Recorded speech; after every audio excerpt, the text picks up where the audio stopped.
When I was little, I lived in Rishikesh, India, a city located where the Himalayan foothills start and the holy Ganga's turquoise waters are pure.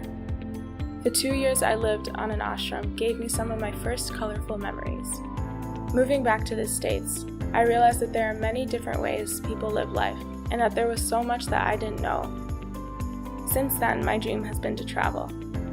In 2nd grade, my 8-year-old self began asking for travel money instead of toys, clothes, or the next it item of that year for Christmas and my birthday.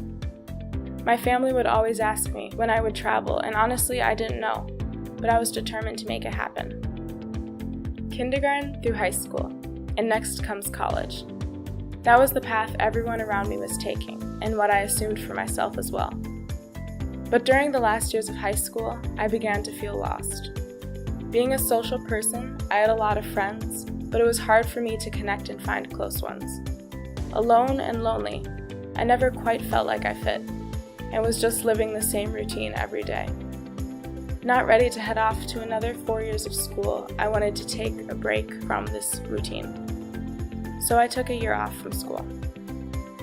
When I told people I was taking a year off, not everyone thought it would be the smartest idea. I heard I'd be behind in school, that I should just get the 4 years over with, but I knew that it was a step I needed to take. When thinking of what to do during my gap year, the answer was obvious: travel. Living in a family who doesn't have extra money to travel, I was glad I started the habit of saving when I was young. When old enough, I worked 2 jobs during the summers and kept a steady job all throughout junior and senior year. After graduation, I worked 2 jobs which I kept until December, the month where I would finally begin what I'd been working for. December came, and I began to pack my backpack, which would carry all my belongings for the next 6+ months. All the fear and doubts I had before turned into excitement with every item I placed in the bag.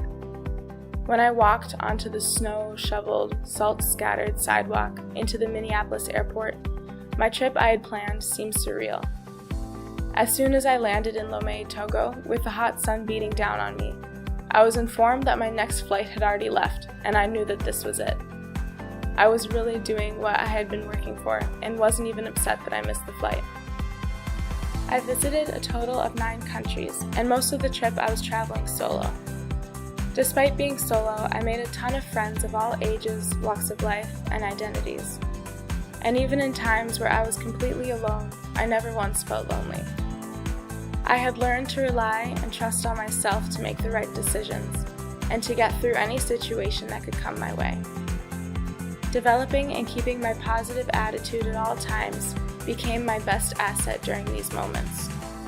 I realized that I am capable of doing anything that I set my mind to and am passionate about.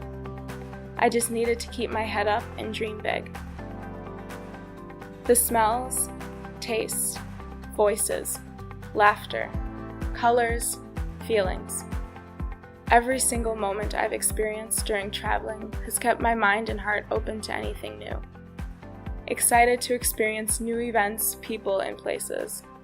Excited to start a new chapter and goal to complete. Not just to get it over with in 4 years, but because I'm ready to experience it. College.